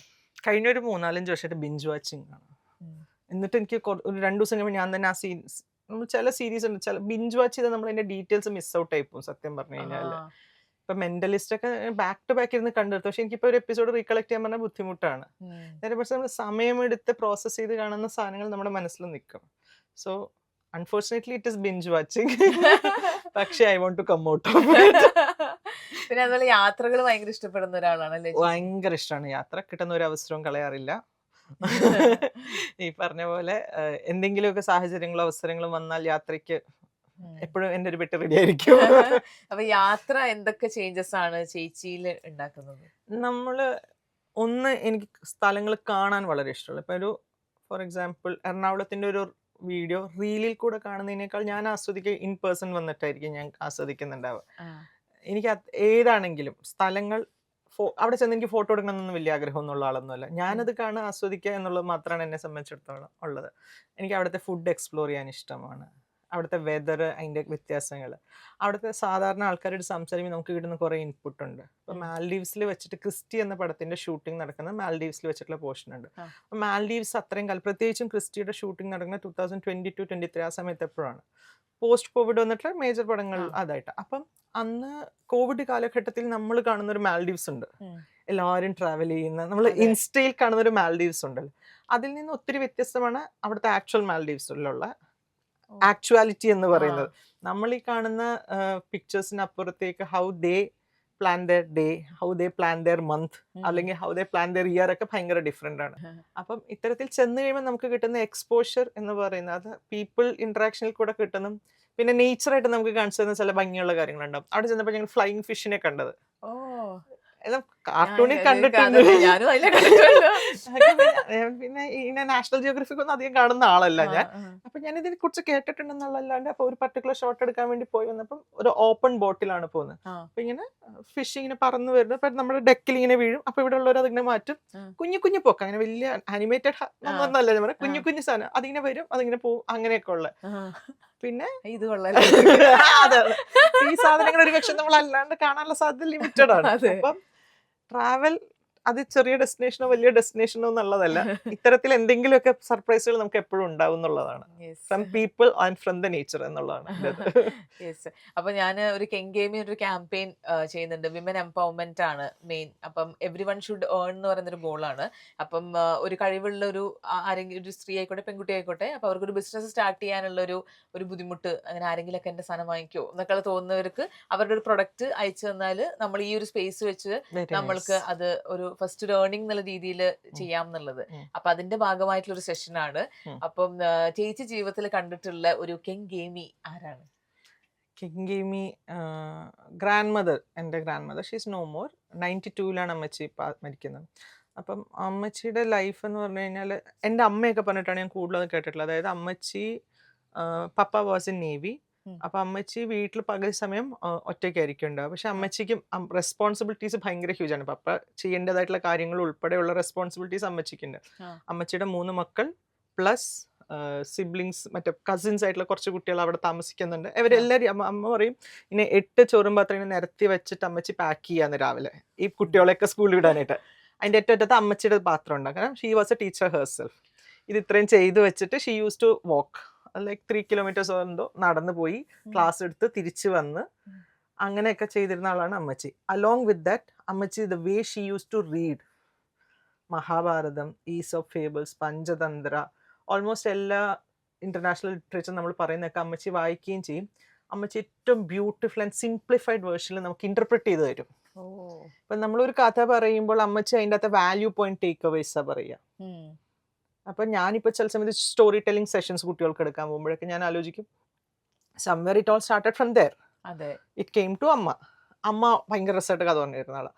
അതിൽ നിന്ന് എനിക്ക് വന്നിട്ടുള്ളതെന്നുള്ള. അപ്പം നമ്മളൊരു സബ്ജക്റ്റിനെ വായിച്ചു കഴിയുമ്പോൾ ചുമ്മാ വായിച്ചിട്ട് ഇന്നാളെ കൊന്നു എന്നുള്ളതിന് പറയാം അതിന്റെ വാട്ട് വാസ് ദ റീസൺ എന്നുള്ള കഥയുണ്ടല്ലോ, എല്ലാ മിത്തോളജിയുടെ പുറകിലൊക്കെ ഉള്ള അതിന്റെ ബ്യൂട്ടിഫുൾ ആയിട്ട് അതിന്റെ ഒരു മോറൽ പെർസ്പെക്റ്റീവ് പറയുന്ന ആളാണ് അമ്മച്ചി. ആൻഡ് അത് കഴിഞ്ഞിട്ട് അവിടെ തോട്ടം മാനേജ്മെന്റ് കാര്യങ്ങളൊക്കെ she use to do it single handedly. അമ്മച്ചിക്ക് 2 ഹെൽപ്പ് ചെയ്യാൻ ആൾക്കാരുണ്ട്. അപ്പം അമ്മ ഇവിടെയാണ്, അമ്മയുടെ sisters in Bombay, they had a brother also, ബാവുച്ചാച്ചൻ US സെറ്റിൽഡ് ആണ്. അപ്പം 3 മക്കളും 3 സ്ഥലത്താണെങ്കിൽ അമ്മച്ചി ഒറ്റയ്ക്കാണ് ഇതെല്ലാം മാനേജ് ചെയ്തിട്ടുണ്ടായിരുന്നത്. കുരുമുളകിന്റെ റേറ്റ് വെച്ച് അമ്മച്ചി കാണാണ്ട് പറയൂ, റബ്ബർ ഇപ്പൊ എത്രയാന്ന് ചോദിച്ചാൽ അമ്മച്ചിക്ക് കാണാണ്ട് റേറ്റ് ഉണ്ടാവും. അമ്മച്ചി അതിൻ്റെ ഇടയ്ക്ക് പുതിയ പുതിയ ആശയങ്ങൾ സംസാരിക്കും. വെൻ ഷീ വാസ് ലൈക്ക് എത്രയാ 2000 തുടക്കത്തിൽ എപ്പോഴും എന്നെ ഫോൺ വിളിച്ചിട്ട് ചോദിച്ചു മുത്തേ ബ്ലൂടൂത്ത് എന്ന് പറഞ്ഞാൽ എന്താണ്. അപ്പൊ അമ്മച്ചി അങ്ങനത്തെ കാര്യങ്ങളൊക്കെ അന്വേഷിച്ച് പഠിച്ച് സെറ്റാക്കി വെക്കും. അപ്പൊ പുതിയ സാധനങ്ങൾ പഠിക്കാനും മനസ്സിലാക്കാനും എന്തൊക്കെയാണ് നിഫ്റ്റി എന്താണ്, സെൻസെക്സ് എന്താണ്, ഇത്തരത്തിലുള്ള സാധനങ്ങളൊക്കെ ചോദിച്ച് മനസ്സിലാക്കിയിരുന്ന ഒരാളാണ് അമ്മച്ചി. സോ അത്തരത്തിൽ even at the age of 85 വരെ അമ്മച്ചി വളരെ ആക്റ്റീവ് ലൈഫ് ഉണ്ടായിരുന്നു. അതുവരെയും അമ്മച്ചി പുതിയ സാധനങ്ങൾ ചോദിച്ച് മനസ്സിലാക്കിയിരുന്ന ഒരാളാണ്. പുതിയ സാധനങ്ങൾ ട്രൈ ഔട്ട് ചെയ്തിരുന്ന ആളാണ്. അപ്പം അങ്ങനെ ഇത്തരത്തിൽ പുതിയ സംരംഭങ്ങൾ ചെയ്യുന്നവർക്ക് എപ്പോഴും അമ്മച്ചി ഭയങ്കര സീഡ് ഫണ്ട് എന്നൊക്കെ ഇപ്പൊ നമ്മൾ സ്റ്റാർട്ടപ്പിൽ പറയുന്ന അതെ. പോലെയാണെങ്കിലും അത് ആക്ച്വലി ചെയ്തിരുന്ന ഒരാളാണ് അമ്മച്ചി. ഒരാൾ ഓ. ഒരു ചെറിയൊരു ബുട്ടീക്ക് തുടങ്ങണമെന്നോ അല്ലെങ്കിൽ ഒരു സ്റ്റിച്ചിങ് യൂണിറ്റ് ഇടണമെന്ന് പറഞ്ഞാൽ അമ്മച്ചി അമ്മച്ചിയുടെ പറ്റുന്ന രീതിയിൽ അമ്മച്ചി ഒരു ഷെയർ ഒക്കെ പ്രൊവൈഡ് ചെയ്യുന്ന ആളുമായിരുന്നു. So oh. Yes she is. ഇപ്പം ഒരു ഫിനാൻഷ്യൽ ഇൻഡിപെൻഡൻസ് എന്ന് പറയുന്നത് ഒരു പെൺകുട്ടിക്ക് എത്രമാത്രം ഇമ്പോർട്ടന്റ് ആണെന്നാണ് ചേച്ചി വിശ്വസിക്കുന്നത്? ഭയങ്കര റെലവൻറ്റ് പോയിന്റ് ആണ്. ഇപ്പൊ മാർച്ച് 8 കഴിഞ്ഞതേ ഉള്ളൂ. ഇപ്പൊ പലയിടത്തും സെഷൻ സംസാരിക്കാൻ പോകുമ്പോഴും ഞാൻ പറയുന്നതാണ്, we have reached A stage we started earning. But how to spend it, most of the women doesn't know. How to do their own taxes, they don't know. How to invest, they don't know. അപ്പം tax ചെയ്യാൻ നമ്മൾ അറിഞ്ഞിരിക്കണം, നമ്മൾ invest ചെയ്യാൻ അറിയണം, നമ്മൾ save ചെയ്യാൻ അറിയണം, എങ്കിലേ നമുക്ക് കറക്റ്റായിട്ട് സ്പെൻഡ് ചെയ്യാൻ അറിയുള്ളൂ. അല്ലെങ്കിൽ മരാമത്തുകൾ ഒഴിഞ്ഞ് നേരെ ഉണ്ടാവില്ല എന്നുള്ളിടത്താണ്. അനാമത്ത് ചെലവുകൾ ഒഴിഞ്ഞ് നേരെ ഉണ്ടാവില്ല എന്നുള്ളതാണ്. കാരണം പലപ്പോഴും നമ്മൾ ഫിനാൻഷ്യൽ ലിറ്ററസിയാണ് അത്യാവശ്യം. ഫിനാൻഷ്യൽ ലിറ്ററസി ഉണ്ടെങ്കിൽ ആക്ച്വൽ ഫിനാൻഷ്യൽ ഇൻഡിപെൻഡൻസിലേക്ക് എത്താൻ പറ്റുള്ളൂ. ഇപ്പം എൻ്റെ കാശ് ചെലവാക്കാൻ ഇന്നാരും സമ്മതിക്കുന്നില്ല എന്നുള്ളൊരു ഘടകം അവിടെ നിൽക്കെ തന്നെ സമ്മതം കിട്ടിയാൽ അത് എങ്ങനെ ചെലവാക്കണം എന്നുള്ളൊരു ലെവലിലേക്കും കൂടെ നമ്മൾ സ്വയം സ്കിൽഡ് അപ്പ് ആവണം. എന്തുകൊണ്ട് നമ്മൾ സ്വർണ്ണത്തിൽ കൂടുതൽ ഇൻവെസ്റ്റ്മെന്റ് വരണം എന്നുള്ള ചോദ്യത്തിന് one of the reason most of the women doesn't know other avenues. ചിട്ടി, സ്വർണം എന്നുള്ളതിനപ്പുറത്തേക്ക് അറിയുന്നില്ല പലർക്കും. അതിനൊരു സ്ലോ ട്രാൻസിഷൻ സംഭവിക്കുന്നുണ്ട്. പീപ്പിൾ സ്റ്റാർട്ടഡ് ഇൻവെസ്റ്റിംഗ് മോർ, കുറച്ചും കൂടെ ഒക്കെ മാർക്കറ്റ് നോക്കാനും ഒബ്സർവ് ചെയ്യാനൊക്കെ പഠിച്ചു തുടങ്ങിയിട്ടുണ്ട്. അപ്പോൾ നമ്മൾക്ക് കിട്ടുന്ന വരുമാനത്തിന് ജുഡീഷ്യസ്ലി സ്പെൻഡ് ചെയ്യാനും കൂടെ സ്ത്രീകൾ പ്രാപ്തരാവണം. അതിനുള്ളൊരു സാഹചര്യം അവർ സ്വയം സൃഷ്ടിക്കേണ്ടിയിരിക്കുന്നു. കാരണം ആരും ഒന്നും താളത്തിൽ നമുക്ക് തരുന്നില്ല. സോ അതങ്ങനെ നമ്മളൊന്ന് പ്ലാൻ ചെയ്ത് അക്കോർഡിംഗ്ലി മുന്നോട്ട് പോകണം എന്നുള്ളതാണ്. ഇപ്പൊ ഇന്ന് ഞങ്ങൾ ഷോയിൽ സംസാരിച്ച ടോപ്പിക് ഹൗസ് വൈഫ്സിന് നമ്മൾ ഒരു അമൗണ്ട് അല്ലെങ്കിൽ ഒരു സാലറി എന്ന് പറയുന്ന ഒരു കോൺസെപ്റ്റിനോടുള്ള ഒരു റിയാക്ഷൻ ആയിരുന്നു.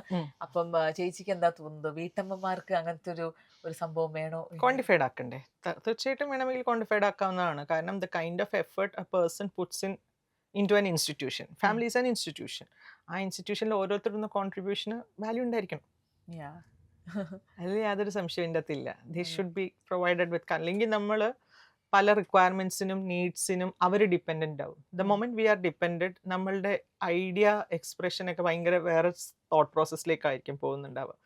എന്ന് പറഞ്ഞാൽ അതിനർത്ഥം ഇപ്പം നാളെ തന്നെ മുത്തുമണി പറയുന്നു വീട്ടമ്മമാർക്ക് ശമ്പളം വേണം. അതല്ല ഞാൻ പറയുന്നതിൻ്റെ രത്നച്ചുരുക്കം എന്ന് പറഞ്ഞാൽ നമ്മൾ ചെയ്യുന്ന ഓരോ എഫേർട്ടിനും അതിൻ്റെതായിട്ടുള്ള ഒരു വാല്യൂ നമ്മൾ അസോസിയേറ്റ് ചെയ്ത് വെക്കണം എന്നുള്ളിടത്താണ്.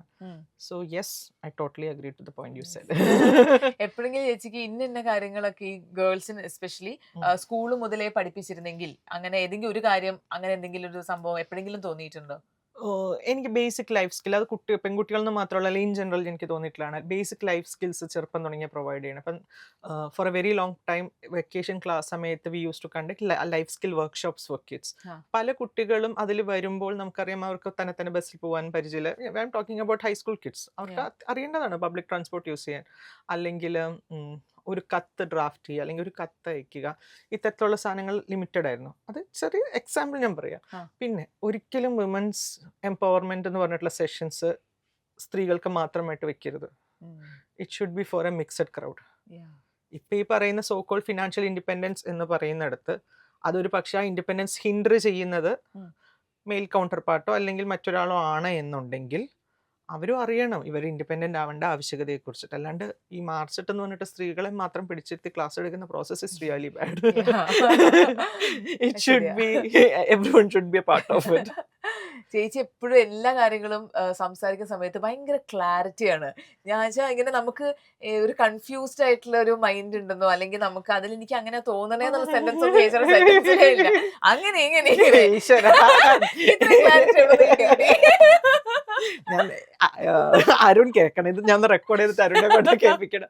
കാരണം അരുൺ എൻ്റെ അടുത്ത് പറയും മുത്തൊരു യെസ് ഒന്നോ പറ, കുഴകുഴായിട്ട് നിൽക്കാണ്ട് എന്ത് ഉദ്ദേശിച്ചത് പറയാന്നുള്ളത്. ഇത് ഞാൻ കൊണ്ട് കേൾപ്പിച്ച് നോക്കട്ടെ. ചില സമയത്ത് മാത്രം സംഭവിക്കുന്നതാണ്, എല്ലാ സമയത്തും ക്ലാരിറ്റി ഇല്ല. അപ്പൊ താങ്ക് യു സോ മച്ച് ചേച്ചി. അടിപൊളി ക്യാരക്ടേഴ്സും സിനിമകളൊക്കെ ഇനിയും കിട്ടട്ടെ. Thank you so much. For joining. Thank you. Yes ചേച്ചി.